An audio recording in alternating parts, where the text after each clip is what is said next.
hamon. Senin kuchog'ing eng isiq joy bu dunyoda. Qo'llaring mehnatdan hech toymagan. Har kuni non pishirib ertaga yetib o'tgansan. Yaxshilikdan charchamaysan, hammaga mehr sochib. Yuzingda doim tabassum porlab turar nuri. Evaralar yugurib kelar kulib yoningga.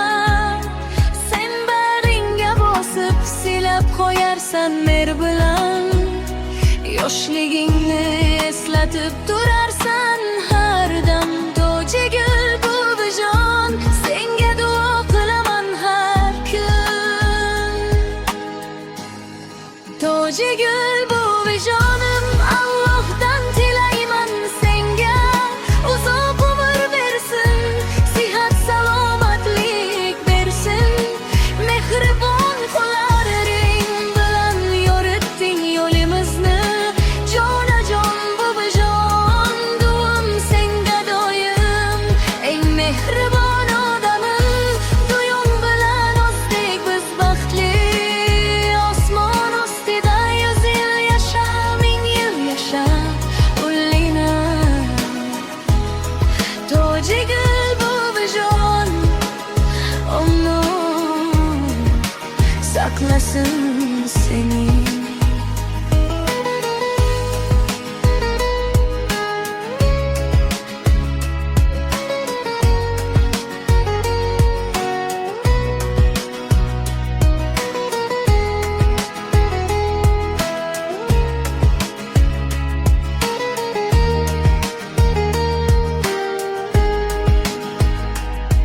Har tong uyg'onsang duo qilasan biz uchun. Yomonlikdan saqlasin deb Allohga yolvorsan. Nevaram bo'lib men ham yoningdaman har dam. Mehnatim mevasi bizning kulgu yuzlarimiz. Sening quvonching eng katta baxtimiz. To'xtamading, charchamading yaxshilikdan. To'ji gul bu vijon, senga rahmat ming bor.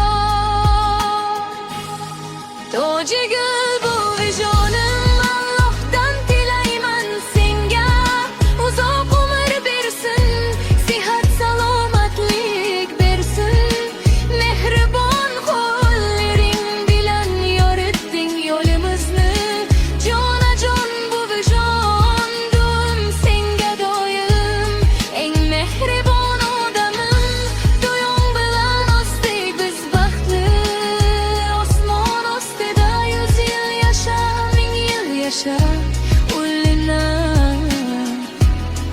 To'ji gul bu vijon, Alloh saqlasin seni.